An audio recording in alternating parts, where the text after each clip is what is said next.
I'm going to talk about how to get a drill bit unstuck from the chuck. This happens on occasion.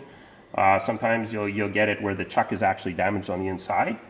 Other times you'll get guys that'll stick the bit in on an angle, making it really difficult to get out. They just didn't put it in straight, makes it difficult to come out.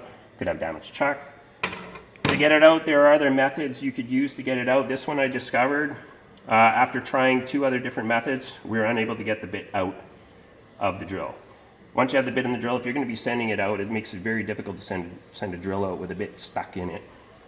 So I tried this method out.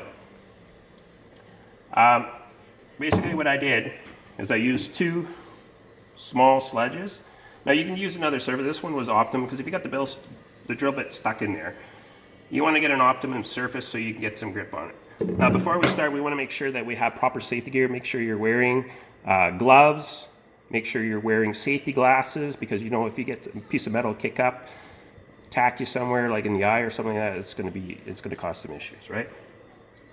So basically, if the bit's still stuck inside, make sure that there's 2 portions. There's this outer portion and then there's this small inner portion on here. So basically what I did is I stuck it on here. Hold it firm and level. Take your second hammer and just on the outside before it hits the other side, bang it a few times. It should loosen up on the inside and the bit should just come right out.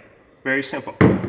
Prior to that, I highly recommend using a little bit of a 3-in-1 oil. Drills that are left inside vehicles for extended period of times or in cabinets on the back of the trucks, whatever the case may be. If it's in a colder climate, the drill's going to get warm, it's going to get cold, you got moisture in the air, particularly in the winter, you're going to get some corrosion build up in here. So this is going to cause problems as well. So I recommend adding a little bit of oil in there, let it settle in, even if the bit's still in there. Make sure that, it'll allow a better functionality of the chuck itself inside, right? Most cases in an industrial environment, there's very little like preventive maintenance being done. So I recommend having like a little type of 3-in-1 thing in there. So that's it. So that was for the Milwaukee. And that's it.